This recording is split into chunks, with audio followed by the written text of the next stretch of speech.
Alright, guys, we are going to be reacting to 12 things not to do in Paris by a local, Le Champagne. I'm French, and today I'm gonna tell you 12 things you should never do in Paris. The first one is to grab food near a major monument. If you've just visited the Eiffel Tower or the Louvre, do not eat in the neighborhood. The restaurants there tend to be terrible, with awful food, terrible service, and all that for a very, very expensive price. All of these places have something in common, is that they cater to tourists who will only go there once and then never come again, so they do not care about you or giving you good food. What you should do instead is walk for 15 minutes away from the major monument and try to find a place that has a lot of locals in it. So personally, when I see a restaurant that has only signs in English, I tend to be a bit suspicious because it's a sign that locals don't actually go to this place. And this also works when you're doing your research for restaurants. Try to use the English version of French-speaking websites like the Fooding. With this, you'll actually find places locals actually go to, and you'll increase your chances of eating delicious French food. When in doubt, just grab a bite at a bakery, but don't go to any bakery. You see, in France, we take bakeries very, very seriously. There's even laws regulating them. And you're only allowed to call yourself a boulangerie, which is the French word for bakery, if and only if you fully make your bread from scratch. The places that don't make their own bread are just called pain, which means bread. So going to a boulangerie will guarantee you good bread and a good sandwich, which in Paris tends to cost between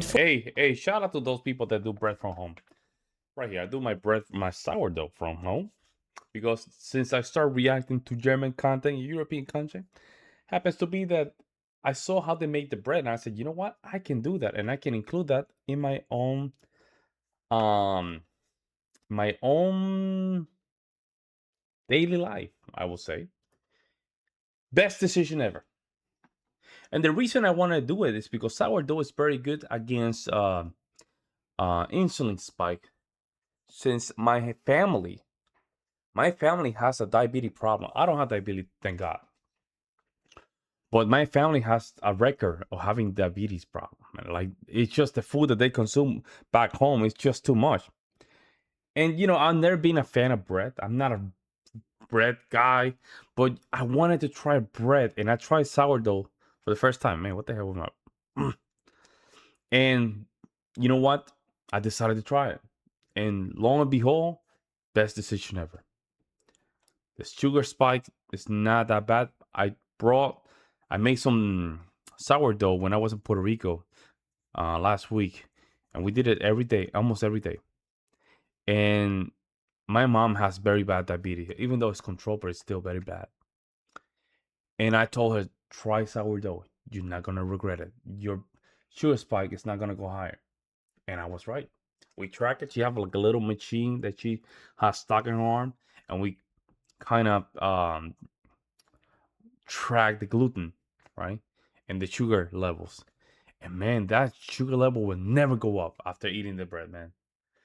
So sourdough is the way to go, guys. And €6. But when it comes to croissants and pastries, getting a good one actually gets a tiny bit more complicated unless you know what I'm about to tell you. Not all bakeries make their croissants and pastries. Sometimes it's just frozen food, and we do not want that. So bakeries do have to show you that they're using frozen food by just putting a little star next to the name of the pastry you're buying. But you should learn how to recognize a good pastry. If the bakery you're in has a very wide offering of pastries that all look the same, they're all beautiful and exactly even, then it's definitely suspicious and you should run away. So most people who live in Paris, me included, have their own bakery that's close to their home. They usually go to for bread and pastries. This is what you're looking for. You see what I'm saying? You see how beautiful they look, but they don't look perfect.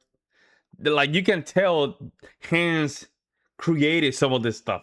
You can tell. And one sure way to find that for you is to look for long lines of locals in the morning and at lunchtime. And you should also stay in the right local areas to make sure you're close to the good food. And one big mistake I see people making is either staying in the super touristy center or super far away. So for all the reasons I told you before, we don't want to be staying only in the tourist centers next to the major monuments. If you're doing that, I feel you really miss out on what makes Paris so unique, which is the local life, all the people who live here, and of course the delicious food. Also, if you stay in local local areas, you're just gonna discover random local hidden gems that are super cool and not mentioned in any blog or Cool guide or zone. YouTube. Everyone has their favorite local areas, but a few of my personal favorites are the 20th and the 17th for local life and the neighborhood feeling. I also like the 11th and the part of the 10th that's next to the Canal Saint-Martin. They're pretty cool for going out, they have a lot of bars and restaurants, and I used to live there back in the day. I sometimes see people staying super far away, like really far away. It's not always cheaper, and I personally believe you should try getting a smaller place in a local area instead. Every person who lives in the Paris area will tell you that taking the commuter train called RER every single day is not fun. And you'll also miss out on my favorite thing to do in Paris, which is walking around. If you're visiting Paris and you're not walking around endlessly to discover the city, you are missing out. It's really super enjoyable to walk in Paris because the architecture is so beautiful and everything is so dense, so there's a lot to see. And also for my American friends who love driving in cars, just know that it's the worst way to move around because Paris is such a big city and there's a lot of traffic jams, so it's actually way faster to take the metro. And I'd personally only take a taxi or Uber if I'm coming from the airport and I have a lot of luggage, because a lot of metro stations don't have elevators and I don't want to be carrying my luggage up the stairs. Actually, none of the people I know who live in Paris own a car, and I don't see why you should need one. Another thing you should avoid doing in Paris is not speaking a word of French. And if you have to only know one word, let it be bonjour. It's super important to say hello to people when you start speaking to them. More on that in the next section. You can get away with just saying bonjour and then speaking English. A lot of people in Paris speak English. If people don't speak English, I recommend just being patient with them and using Google Translate. But if you really want to have a good experience, you should absolutely learn a bit of French beforehand. And for that, I recommend that you try today's sponsor, Lingoda. Lingoda is a language learning school with live small group. Hey, shout out to the sponsors, man. Shout out to the sponsor.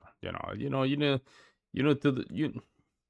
It's Shout out to super, sponsor, super man. important. Different countries have different ways to be polite. And in France, basic politeness like saying hello and thank you is super, super important. If you're, for example, asking for directions, starting your sentence with a bonjour will re-guarantee you a way friendlier response than just asking for it directly. Another way you can accidentally be rude is by being super loud in places where you should be quiet, like in the train, for example. I know because I tend to speak very loud myself. People will actually shush you if you're being too loud. And also if you're very loud and don't speak French, people might actually think you're yelling at them. This makes me think of a very awkward interaction I had at the bakery. So, my local baker doesn't speak English, obviously. And there was this American lady who was asking for something in English. And instead of just understanding that my baker didn't speak English, she just repeated it louder and louder and louder until I had to intervene because my baker was really scared that she was getting yelled at and not understanding what was going on. And when I intervened, I noticed that the American lady was actually just asking for coffee, and she didn't understand why she got this tiny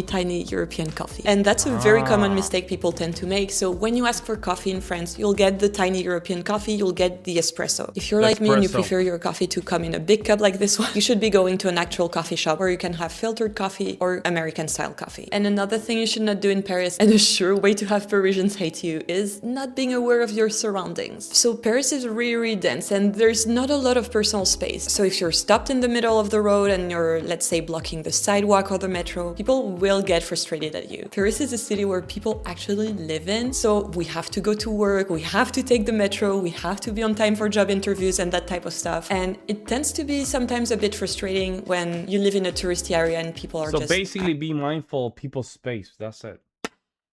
Just be mindful of people's spaces. That's it.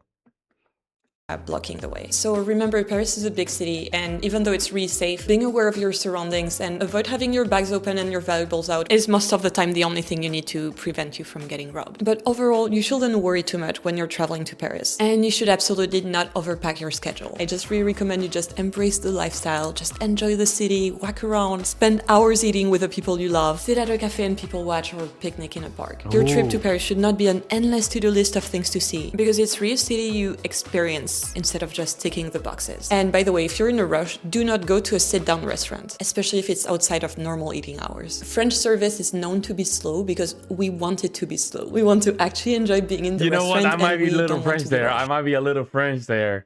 Yo, when I go to a restaurant, I don't like to be rushed out. You see what I'm saying?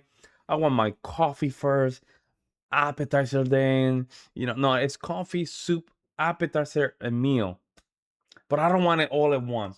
I want to give me some time, you know what I'm saying? Like, Even midday work lunches will take around 45 minutes to an hour if you're at a sit-down restaurant. Also, don't go to a restaurant right before closing time because they usually tend to stop serving people around 30 minutes before closing time. Closing time is the time they actually close the gates. Overall, I found that people who tend to be very disappointed by Paris are people who come with very, very high expectations. And there's so many movies that paint a perfect romantic image of Paris, like Emily in Paris, Amélie, or even my favorite movie about France ever, which is Ratatouille, which is actually about a rat cooking French food. So pretty close to what happened in some Paris restaurants. Paris is a big really? city with Okay, everything that comes with living in a big Let's city, chill, like trash, annoyed people who have to go to work, and a lot of traffic. Also, as I was telling you, slow it is down. very touristy. 2 million people live in Paris, and 44 millions of people visit each year. That's 22 people per Parisian. You wouldn't go to New York and expect to have a chill, relaxing vacation and have the subway smell good and be full of happy people. So it's exactly the same thing in Paris. And if you don't enjoy the down-to-earth realities of being in a big city, that's totally okay. France has so many other cool places to visit, and maybe you should try going to a smaller French city or going to the countryside, which is a lot of fun. Which leads me to my next point. France is not Paris. It's actually a super diverse place. There's so much to see. You've probably already heard of Provence and Côte d'Azur, but there's so much more to explore. A few of my underrated favorites are Brittany, the Pyrenees Mountains, the Basque Country, and obviously Toulouse, where I grew up. And also, you don't even need to be in Europe to travel to France. Check out this map of overseas France. Like, this is France, and this is also France, and also this is France too. So go check out these places. Because they still have colonies, right? Those are colonies. Oh, that's interesting.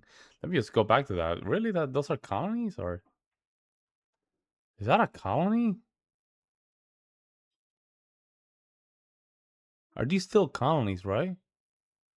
France, let us Brésil. Oh, oversee France, like this is France, this is France, this is France. Why didn't know this is? Hold up. Let me see. France colony. Let me see.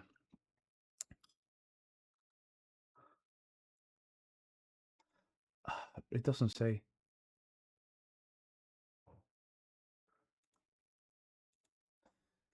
What's this? Is that Quebec or something? I don't even know. What? Am I missing something here, y'all? I think this is Quebec, right? France colony. Today. Let me see. Let me see. Saying today, the last vestige of French colonial territory in North America is the small arch. What? Where is that? South of Newfoundland, Canada, near the entrance of the Gulf Street, Lawrence. Okay, can I see it? Like, where is it? Oh, there we go. It's in Saint Pierre et Merlin. Right, that's the one. Right here. Yes, that's one right here. You see? That's the one. It's a small one. It's a very small piece of land. Very small. I didn't know that. You always learn something new. Wow. You always do. France, very beautiful place. Let me know what you guys think in the comment section below. And let me know if you guys knew some of these territories. I didn't know. I thought that France already, you know, left some of these territories, but they still have some of them, which is smart. I mean, technically, it is kind of smart. I'm not gonna lie. So that's for sure. But let me know what you guys think. I will see you next one.